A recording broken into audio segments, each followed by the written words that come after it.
முதல் வாசகம். இறைவாக்கினர் ஏசாயா எழுதிய நூலிலிருந்து வாசகம். அதிகாரம் 1. இறைவசனங்கள் 10 மற்றும் 16 20 முடிய.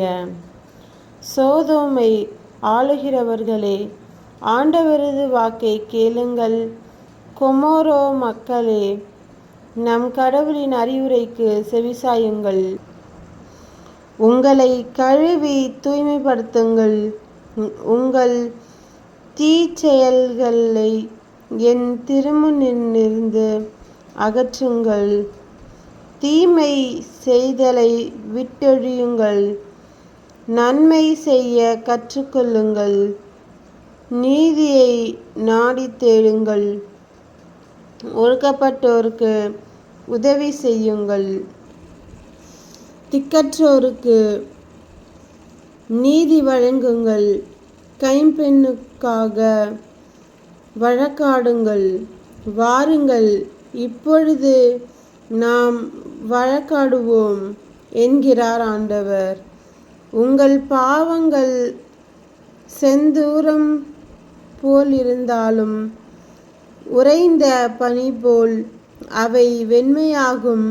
இரத்த நிறமாய் சிவந்திருந்தாலும் பஞ்சைப் போல அவை வெண்மையாகும். மனமுவந்து நீங்கள் எனக்கு இணங்கி நடந்தால் நாட்டின் நற்கனிகளை உண்பீர்கள். இணங்க மறுத்து நீங்கள் எனக்கு எதிராக கிளர்ந்தெழுந்தால் திண்ணமாய் வாளுக்கு இரையாவீர்கள். ஏனெனில் ஆண்டவர் தாமே இதை கூறுகிறார். ஆண்டவரின் அருள்வாக்கு. இறைவா, உமக்கு நன்றி. நற்செய்தி வாசகம். புனித மத்தேயு எழுதிய நற்செய்தியிலிருந்து வாசகம். அதிகாரம் 23. இறைவசனங்கள் 1 12 முடிய. பின்பு இயேசு மக்கள் கூட்டத்தையும் தம் சீடரையும் பார்த்து கூறியது: மறைநூல் அறிஞரும் பரிசேயரும் மோசேயின் அதிகாரத்தை கொண்டிருக்கின்றனர். ஆகவே அவர்கள் என்னென்ன செய்யும்படி உங்களிடம் கூறுகிறார்களோ அவற்றையெல்லாம் கடைபிடித்து நடந்து வாருங்கள். ஆனால் அவர்கள் செய்வது போல நீங்கள் செய்யாதீர்கள். ஏனெனில் அவர்கள் சொல்வார்கள், செய்வதில்லை.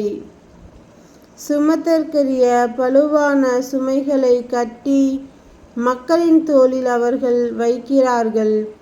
ஆனால் அவர்கள் தங்கள் விரலால் அவற்றை அசைக்க கூட முன்வரமாட்டார்கள். தாங்கள் செய்வதெல்லாம் மக்கள் பார்க்க வேண்டும் என்று அவர்கள் செய்கின்றார்கள். தங்கள் மறைநூல் வாசகப் பட்டைகளை அகலமாக்குகிறார்கள். அங்கியின் குஞ்சங்களை பெரிதாக்குகிறார்கள். விருந்துகளில் முதன்மையான இடங்களையும் தொழுகை கூடங்களில் முதன்மையான இருக்கைகளையும் விரும்புகின்றார்கள். சந்தை வெளிகளில் மக்கள் தங்களுக்கு வணக்கம் செலுத்துவதையும் ரபி என அழைப்பதையும் விரும்புகிறார்கள்.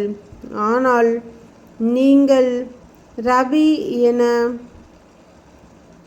அழைக்கப்பட வேண்டாம், ஏனெனில் உங்களுக்கு போதகர் ஒருவரே. நீங்கள் யாவரும் சகோதர சகோதரிகள். இம்மண்ணுலகில் உள்ள எவரையும் தந்தை என நீங்கள் அழைக்க வேண்டாம், ஏனெனில் உங்கள் தந்தை ஒருவரே. அவர் விண்ணகத்தில் இருக்கிறார். நீங்கள் ஆசிரியர் எனவும் அழைக்கப்பட வேண்டாம், ஏனெனில் கிறிஸ்து ஒருவரே உங்கள் ஆசிரியர். உங்களுள் பெரியவர் உங்களுக்கு தொண்டராக இருக்கட்டும்.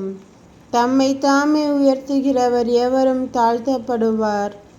தம்மை தாமே தாழ்த்துகிறவர் எவரும் உயர்த்தப் பெறுவார். கிறிஸ்துவின் நற்செய்தி. கிறிஸ்துவே உமக்கு புகழ்.